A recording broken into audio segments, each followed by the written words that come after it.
feel and heard. They don't want to feel like they're a sale. So it takes statistically between 5 and 8 touches, they call it. Oh, I'm really moving. 5 or 8 touches with someone in order to make them feel comfortable enough to make a decision on the spot. So your first touch is reaching out to them. Maybe you're just reaching out and saying, "Hey, how are you in the family?" And you're going to naturally start talking about work and you're going to say, "Hey, I have this really great opportunity. I think you'd be really good at it." Your next touch is going to be to book the appointment. Your next touch is going to be, "Hey, maybe your appointment is a week away." You're going to reach out to that person in a couple days and you're going to say, "Hey, you crossed my mind. I was looking at my schedule next week. I'm really excited to meet with you Thursday at 4 o'clock." Now you've done another touch and it's strategic, right? You're thinking about them. "Hey, I was in a store. I saw this. It made me think of you. I'm really excited to meet with you at Thursday at 4 o'clock." Then the day of the meeting or the day before, depending what you like to do in your company, what I do is I reach out to people and I do not ask them, "Does 4 o'clock still work for you today?" I don't ask questions. I control the conversation. So, "Hey, Deanna, I'm so excited to meet with you today at 4 o'clock. I'll see you then." Well, I'm not giving them an out. They don't get an out. They don't get the opportunity to cancel or reschedule. "Hey, Deanna, I'm really excited to meet with you, and I'm so excited to show you what value I could bring to your life and your finances today at 4 o'clock. See you then." That's another one that I do. So following up is so important. If people, so unless someone blatantly says the word no to me, they're still in the category. I'm still following up. And nobody's ever said blatantly no, I still follow up with them. So I'll follow up in 2 days if they're like, "Hey, I'll let you know what works for me next week. I'll have to get a hold of my husband and see what I can do." I'm following up the next day. I'm following up a couple days after that. If they say blatantly, "No, now's not the time," because you're going to come across people like that, I say, "Hey, you know what? I completely understand. Here's what I'm going to do. I'm going to reach out to you in a couple weeks here. I make sure I put it in my calendar and I reach up with them in a couple of weeks and I say, 'Hey, I was thinking about you. What's a good time next week? I have this time and this time available.'" And straight to the point after that. So I just think follow up is so incredibly important. So once you've confirmed their appointment time, I think what we kind of get stuck on and what could be super awkward for some people is introducing who is on the meeting. So whether that's your SMD or a trainer of some kind who's on that call, what I usually do and what I like to do for kind of a seamless transition is you always want to know who you're meeting with. So let's say I'm meeting with Sierra. I want to make sure I know a few things about her business, what she likes to do. And I'll say, like, "Hey, Kaylee, thanks for meeting with us today. How's your day going?" I'm really taking that first 5 to 10 minutes. If that means booking longer appointments when you're first starting, awesome. Take that first 5 to 10 minutes. "How's your day going?" And then after you talk a little bit, "Hey, thanks for meeting with us here today. I've invited Sierra to jump on this call with us because I think that she can add even more value to you." And so Sierra is the senior marketing director in our agency. She is a wealth of knowledge. She's been with the company just about 10 years. And I really think that with two of us combined, we could just add so much more value. And then Sierra jumps in and she introduces herself and we carry on with the meeting. So really just not diminishing the fact that you're learning and not diminishing the fact and saying, "Well, Sierra's going to do it because I have no idea what I'm doing." Just really integrating her integrating your SMD or who's on the call with you. Um, One thing that I was reading in a book today that really spoke to me was something about being so two people can have the same goal. I have the same goal of reaching 10 recruits a month, and so does somebody else. So we both have the same goal, and it's always good to have goals, but we can't be completely goal driven because if I have the same goals and I'm going out and I'm talking to 5 people a day, reaching out to 5 to 10 contacts a day, and this person's doing it once a week, we both had the same goal, but only one of us is going to achieve it. So it really does have to do with developing a strategy, sticking to that strategy, and then committing to taking the action. So make that commitment to yourself, take the action, because massive action gets massive results. I came into WFG going, I'm going to take massive action, and there's no other way for it to go than getting massive results. The SMDs, the MDs, you'll have to excuse me, I don't know everybody's titles yet. Everybody up the chain has already made the mistakes so that we don't have to. So don't repeat mistakes, because you don't have to. They've made the mistakes, they've paved the way. It's literally a foolproof plan. Develop your own strategy and stay committed to it. So I guess that's what I have to say. I just really encourage you guys to take that massive action, develop your strategy, and literally repeat it. And repeat it. Maybe you feel comfortable reaching out to one person today. That conversation is going to give you comfortability and some confidence to move into 2 people tomorrow, 3 people the next day. And really just don't get your feelings hurt over the rejection. So I have a rule: if I am upset about something or something somebody said about the company and they, met me with rejection, you talk about it once, you develop a solution, and you move on. And that's something that I have with my agents as well. You're allowed to express how you feel, but you develop a solution and you move on. We're not going to get in that cycle of negativity. Nobody wants to talk to me. I'm getting the same results. Then you have to change your action. So that's just the hard truth, that sometimes it is what we're doing, and we need to develop the action that is opposite of that. So that's kind of what I have for you guys today. I hope there might have been a few different nuggets of information in there. And I'm going to pass it off to Rhys, which is my little welder friend, which apparently means don't know titles of things.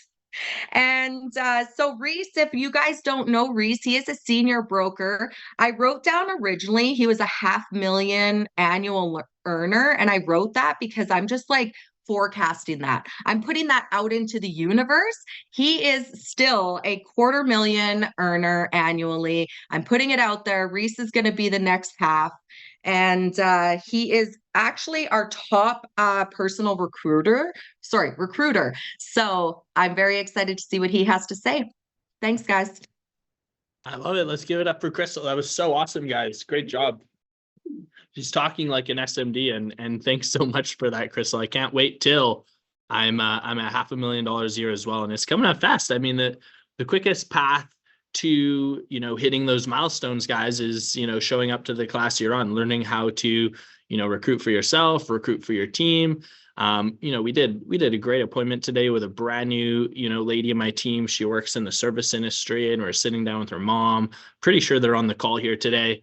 And a lot of the things that I'm talking to you guys about today are going to be the exact same things that I did today. But hey, they're also things we can always get better at.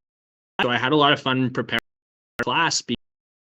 I remember my good friend Kevin Rogers, he had an opportunity to meet Ed Milet, and they asked him, what I think I got to spotlight myself. Yeah, there we go. Sorry about that, guys. They asked me, or Kevin asked Ed Milet, what part of the presentation do you go through first, the client side or the recruiting side? And Ed Milet was like, there's the client side.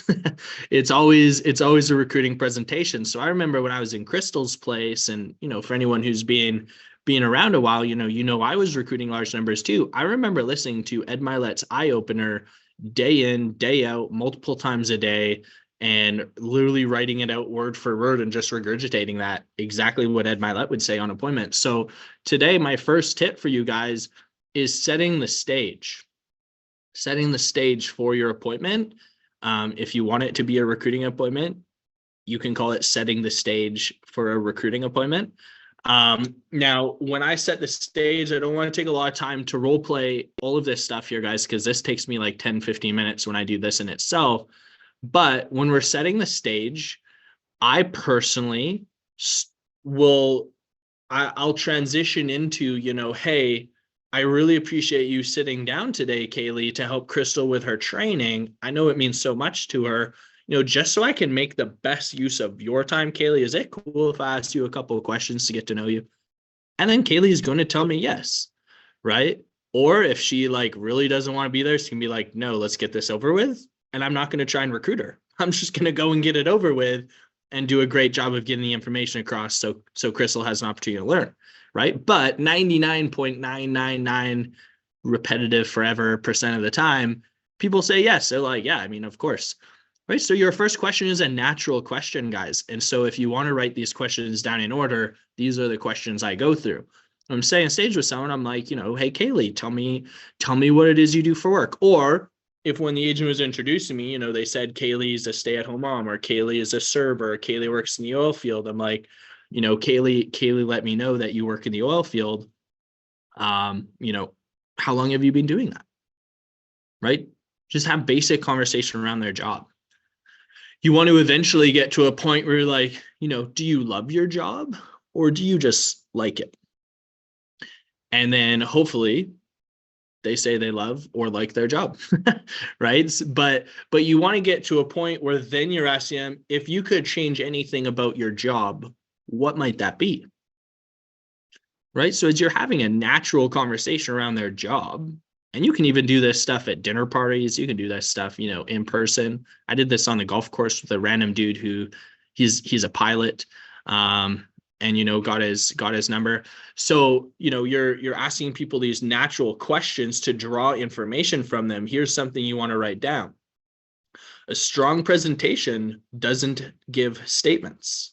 A strong presentation asks questions, because if they say it, they own it. I can't tell you you need a better opportunity, a new job, an extra stream of income, unless you already told me you did, right? If I tell you you need something, naturally you're going to combat it. I live in a household full of women. I know that to be the truth.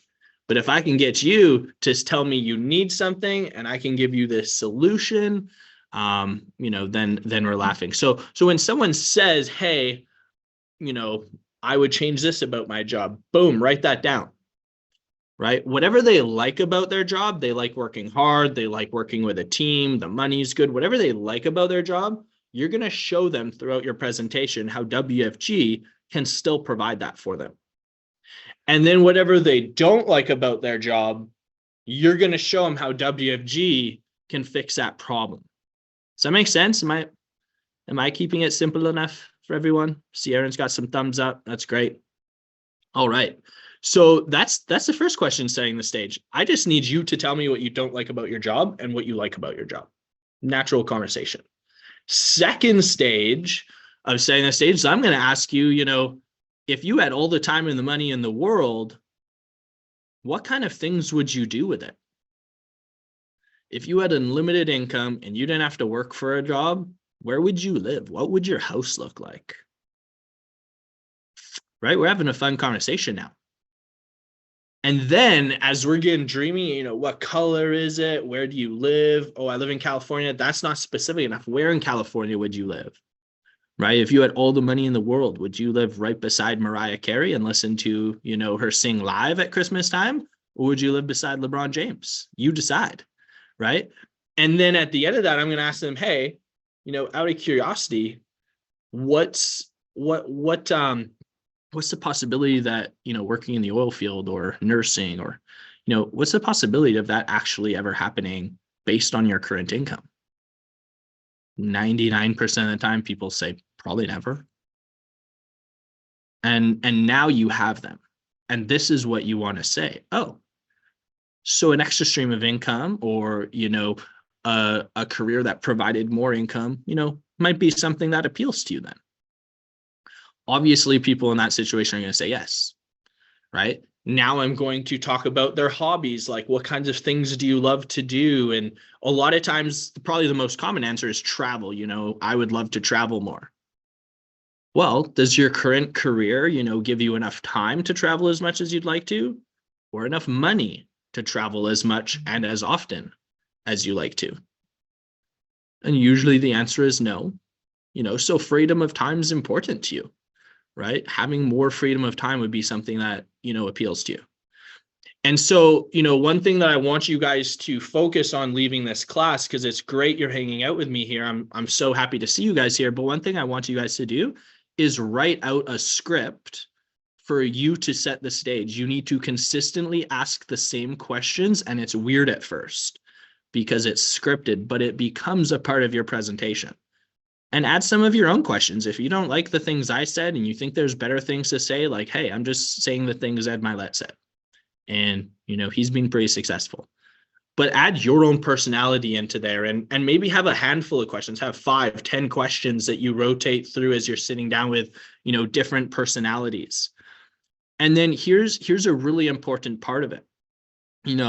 Hey, Aaron, I really appreciate you, hanging out with us here and answering some of those questions, man. That gave me a lot of insight into a little bit about you. And so I appreciate that we took those 5 or 10 minutes.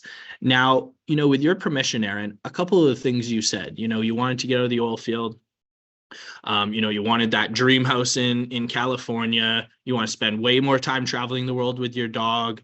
And a lot of those things, Aaron, when I got started in business, were important to me. I didn't have the dog, right? But I had a daughter and I had a wife, and I want to spend a bunch of time with them. Sometimes I ask myself why, but I want to spend a lot more time with them. And, I was capped out in the oil field, and I wanted to make more money, and I wanted to travel a whole bunch. So a lot of those things were really, important to me, Aaron. And, with your permission, right? This is important, guys. With your permission, I love an opportunity to show you actually the business side of things. Cause I know we were sitting down today to help Crystal with her training, and we're definitely going to take care of that.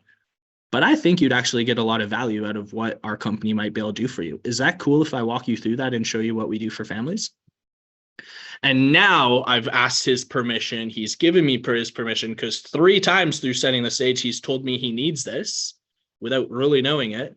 Now I've related it to my story. And then I've gone and asked his permission to go and do a recruiting presentation instead of just, here's what we do. And, hey, how many people get to the recruiting part when I'm going to go to gallery view. How many people go and field train their agent or are just starting to do independent appointments and feel really weird or awkward or don't know how to transition when they get to the recruiting half of the presentation? Tanya put her hand up before I even said it. She was like, I know it's coming, right?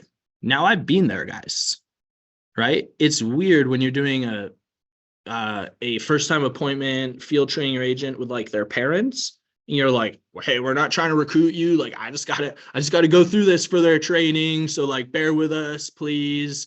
We've all been there, but when you've set the stage properly and you've set the expectation up front, you might have someone be like, no, I'm not interested. You're like, awesome, great. We're going to talk about the business side of things. Maybe you'll know some great people you can send their way. And then at the end, you can let us know what you think. But we're going to go through the information anyways, right? When you set the standard and you're confident in what you're saying, people will resonate with it more. So setting the stage, really important part. Now we're going to go into some breakout rooms, and I hear the room is maxed out at 100. So that's my apologies. I didn't even know till an hour ago that we were teaching on my code. But that being said, I'll make sure it's better next time. So please apologize to your agents that weren't able to make it on. And what I said in my group chat was sucks to suck. You shouldn't be 10 minutes late when they started telling me that the room was maxed out. So hopefully you said that to your agents. But we're going to go into some breakout rooms. So that might even make room for some agents to join, because I bet you a bunch of people are going to drop out. Oh, look, we already lost one. So we're going to go ahead and we're going to share our stories, guys. And, your story has to be simple. Your story has to be quick. Your story shouldn't be longer than, a minute and a half, maybe stretch it to 2 minutes, right? And my story is very simple. Hey, Haley, when I got started in business, I didn't know a whole lot about finance. One of my big reasons was just wanting to learn more about money, right? Secondly, I want to spend a lot more time with my family. And thirdly, I wanted to control my time. I think you're going to have a lot of interest in this business because of those, but we'll find out at the end. So my story is very simple. My story is very quick, but you should be talking about your background, like where you come from or where you currently are. And then 2 to 3 reasons why you got started in business. And then at the end of it, transition into your presentation. So we're going to go into some breakout rooms, guys. I built them while Oh, dang. Then we had a bunch of people join. Okay. I built them while Crystal was teaching, hoping that we wouldn't have a bunch of people joining while I was teaching. So just bear with me while I add all of these people. And then I'm going to send you guys into some breakout rooms and we'll do some takeaways when we get back. So appreciate you guys being here. Go into your breakout room, practice your story, talk about why you got started, where you've come from, where you're headed. And then hopefully we can do some takeaways when we come back. All right. See you guys soon.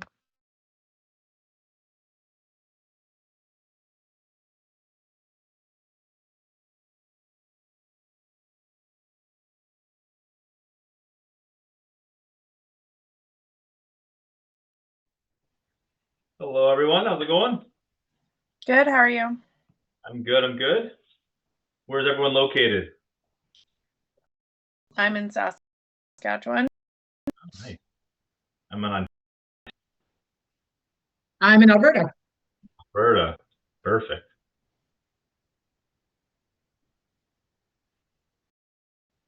Is everybody licensed here? Yeah.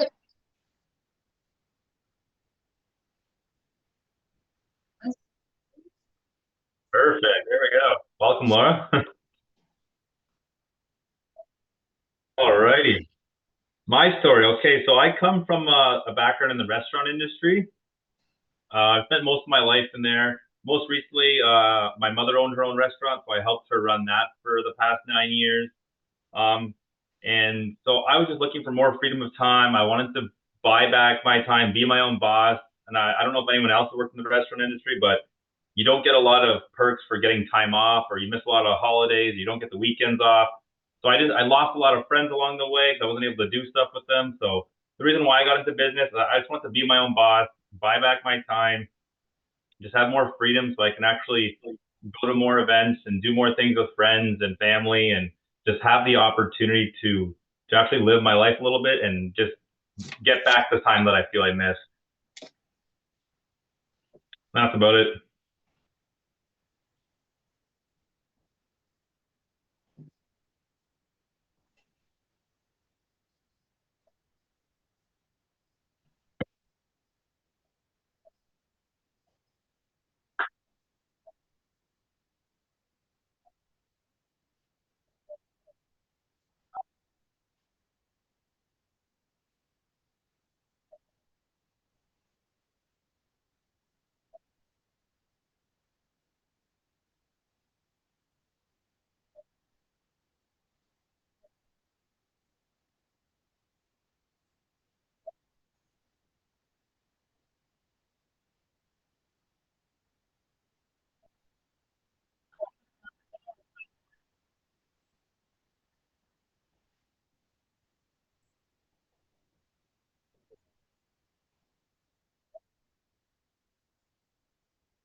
Great story. My mom was actually a single mom too of 3 kids, so I can't relate to you, but I can relate to your situation.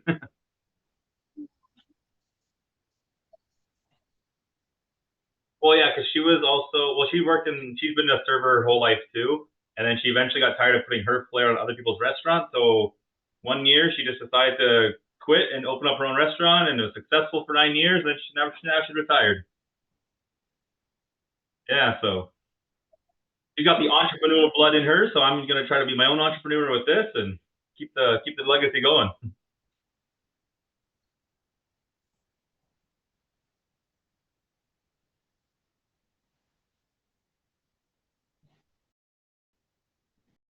Well, I'm actually a nurse.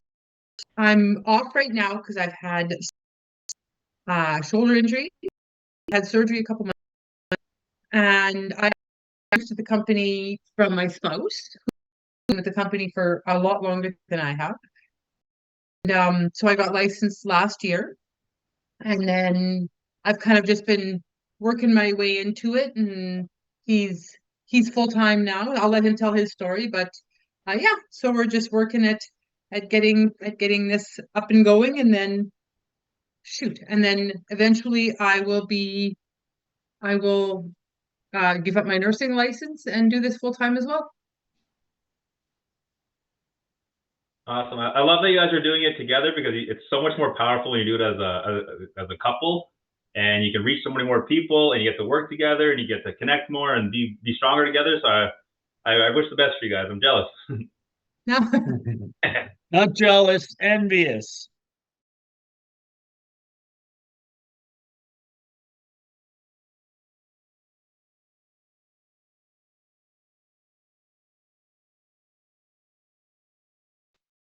All right. How was that, everyone? You guys get some stories in? I set the Zoom room or the breakout rooms at 40 minutes. So if you've seen that, sorry for making you panic. We're learning over here. We're trying. We're doing it. But go through some takeaways. So we talked about setting the stage. We talked about sharing your story. Who's had kind of like maybe any kind of breakthroughs or takeaways so far that they'd like to share? All right, we got Jody. She's always got her hand up first. We got Jody first. Let's go, Jody. Thanks, Rhys. So I don't know. I think for me, it just really reiterated to me, make sure you're smiling, bring your energy to your appointment. And remember, it's your story of where you came from and tell why you're so passionate about what you're doing. Like for myself, I remembered, I'm like, there's so many reasons I get to help so many people along my own journey.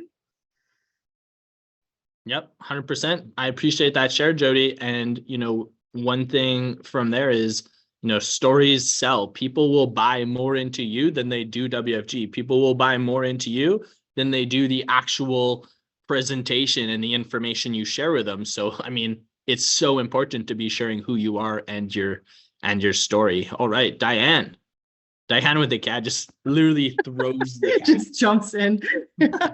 So the stories for the connection piece are so important.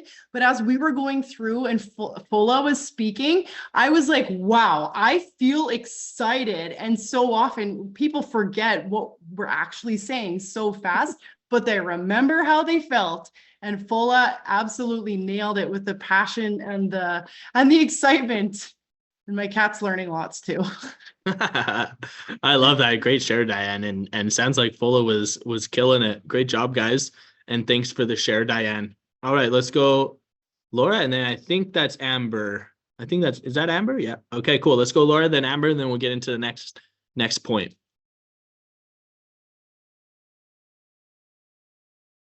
Oh, do I have to unmute you? I don't know. All right, let's go to Amber. And then if you can unmute yourself, we'll let you go after Laura. Hello, there we go. I am offended that you didn't know it was me, by the way. I'm excited, and I have Julie right behind me who's going to go next. So something that I talk about when I go through this with people, and I just did this today in a recruiting appointment, is I start to handle some of the objections in advance. So I say something along the lines of like, hey, like I never grew up dreaming of being in finance. I never was a little girl being like, I'm going to help people budget and I'm going to sell life insurance and investments. But what I did dream of was the lifestyle that this business is able to provide. I did dream of being somebody that could make unlimited amounts of money. I did dream about being able to travel wherever I want, whenever I want. When I started to have a family, I dreamed of the time where I'd never have to beg for time off to be a part of her activities. With my husband and I both being self-employed, we are at every cheerleading event for our daughter, every cheerleading event. And the whole office sometimes comes too, which is awesome. But it's so neat because that's a lifestyle that any career that I was ever in before never would have provided. So that's something that I go, and then Julie's go next. Yeah, I love that. Great share, Amber. I love that. I won't share on my side of things because I do very similar to what Amber says, and I tailor it to the person I'm talking to. Like if they say they hate traveling, like I'm going to talk about like they want to raise their kids. Beautiful. This has allowed me to do that. But what I took away was I was partnered with one of my agents, Nick, and him and Alicia are in business together. He works full time and loves his job. He's looking at a partnership and part ownership at the place of work, and he loves it. But he also loves coming here and doing this with her. And he's like, how can I incorporate like the fact that I do like my job, but I also like doing this with my spouse. And so we tackled that. And basically like you talk about that, I love what I do at this place of work. And then I like showing up with my wife. It actually promotes our relationship and us growing together. But she's the people person. Like, you need to sit down with her. She's one of the best in the office. And he's her biggest hype girl. So I'm like, you need to use that a lot more and send her more people that way. So that's how we tackle that one. Yeah, I love that. Great shares, both Julie and Amber. I really appreciate those ladies. And yeah, I mean, 100%. You have to meet people where they're at, and, you know, just be asking questions specific to them for sure. All right, Laura, and then we'll get rocking.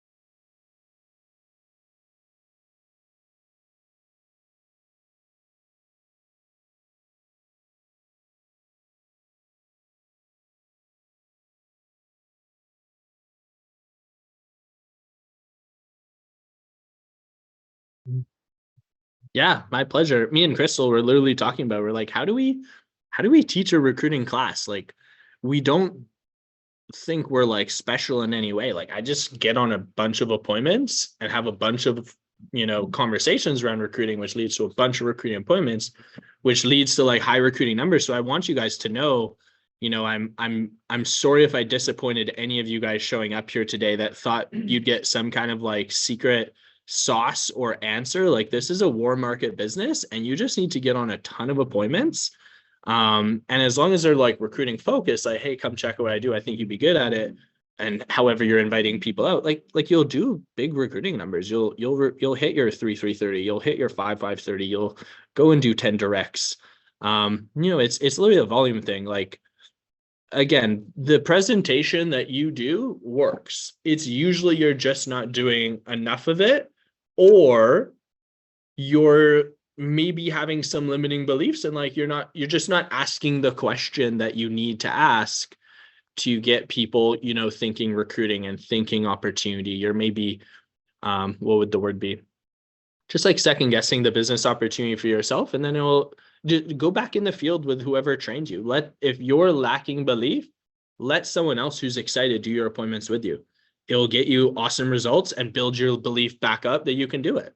Right. So, you know, some things, if I can just add some unsolicited value, I guess, one thing that I've really been saying when someone asks me what I do, because I want it to lead to the recruiting conversation. If someone says like, what is it you do?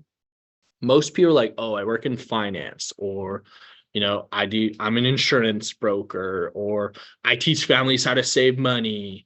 I help people get their money working hard. Like, whatever, I wouldn't say weird, just like whatever things you're saying that sometimes I felt weird saying that. I feel weird saying I work in finance. You can almost see their, what's the word? They're like judgment on their face. They're like, oh yeah, I had a friend try that. You know, they're already judging you as unsuccessful almost.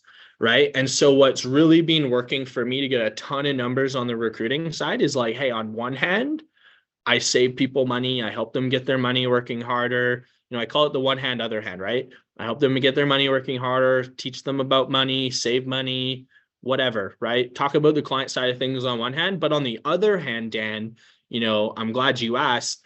I recruit, license, and apprentice other people to do the exact same thing. So I guess you could call me a broker. And I said that to a guy on the golf course I was golfing with. I spent 8 holes asking him about him. And then on the 9th tee box, he asked me what I do. And if I hadn't heard that with the Rich Stolle podcast in my ear on the previous green, I just heard it. He asked me like 2 minutes later. I regurgitated it word for word. And I got this guy who was a retired pilot, just got pensioned out, bought a bunch of he bought 2 semis so that he could have some residual income in retirement and have people run it. I got his number for the recruiting side. He's like, you apprentice people? Like, that sounds interesting. Can I do that from home? Is it online? And we started having a conversation where if I was like, yeah, I work in finance, probably wouldn't have gone that route and gotten that result. So that's a really good thing that I have there. Now recruiting, we're back to doing a strong recruiting presentation.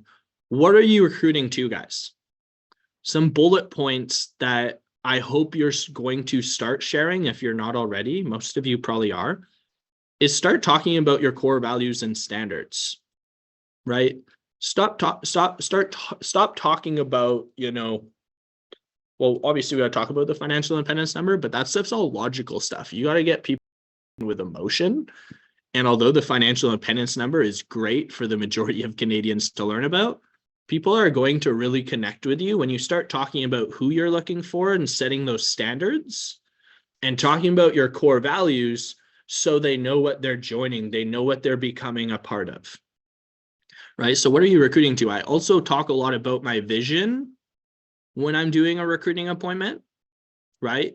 If you're brand new and you really, struggle to have a big vision, just talk about the WFG vision, no family left behind, right? Talk about the crusade, talk about, what you're building, what you're excited about, right? I'm excited to quit my job and I can't wait to help as many people do the exact same thing, right? I'm excited to go create an extra $25,000, in part-time income, and I can't wait to help a bunch of people do the exact same thing. Right. For me, at my point, my vision is to have one office in every province and state. And Antonia, you could really help us with that. Right. My vision is to have 25 senior brokers. And Nathan, I'd love for you to be one of them. You seem like a super sharp dude. Right. And my vision is to have 1,000 licensed agents in North America, which means 500,000 families get helped. And we're gonna have 100 people who join our team go off and become the first millionaires in their family. Hey, Fola, is that a mission? Is that a vision that you'd love to be a piece of? Right. So throughout my presentation, I'm sharing like actual things that I mean, right? These are actual things I want to accomplish. And so, we don't have time for another breakout room. In case I needed time, we were going to have one here.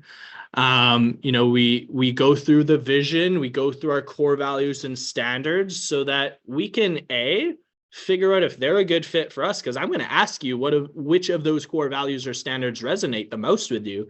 And trick question, you better say all of them, right? And when people are like, oh, no family left behind or always do what's right, I'm like, really, 100% positivity. And, I always like to have fun with them there.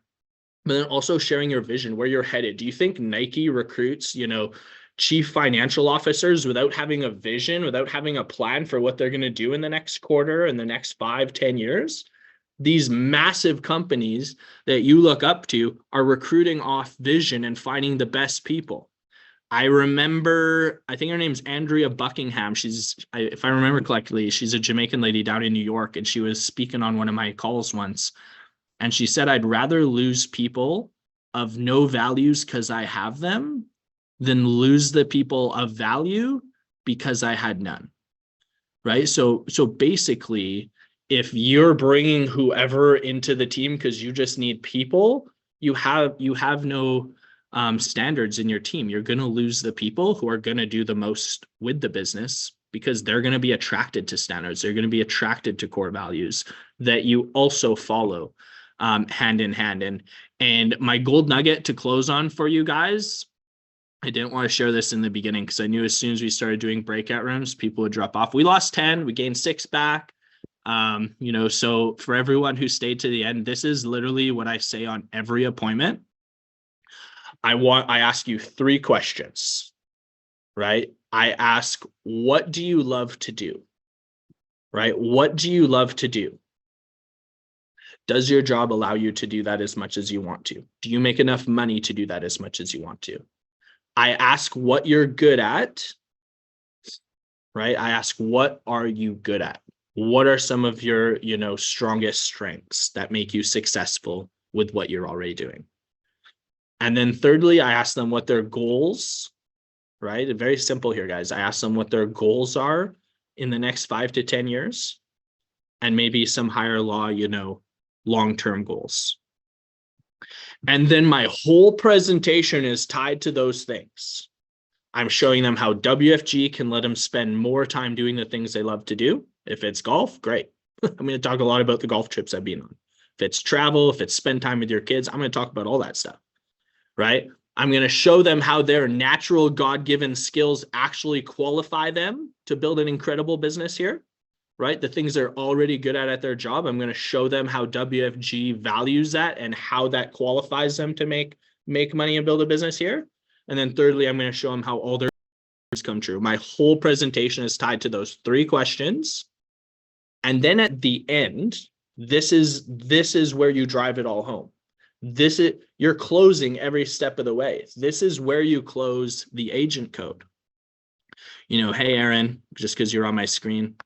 Hey, Aaron, if I can show you how to travel way more often, because he said travel is important to him. If I can show you how to spend all the time in the world with your cute little dog there, and I can show you how to get out of the oil field, do you see any reason why we shouldn't get started in business? I've tied it to everything he said was important. He can't tell me no, right?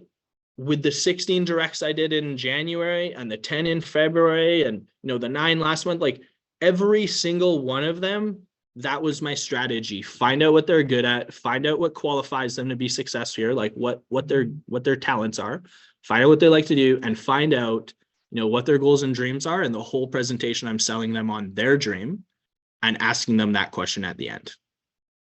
If they say no, hey, I'm not saying a bunch of them don't say I need to think about it or let me talk to my spouse. Like that stuff all happens, guys. This isn't the golden goose, but it will increase your numbers because you'll get people dreaming instead of just going through a presentation to go through a presentation. So I know we all have to get to recognition. It is not on this code. I promise you that. So if you're in the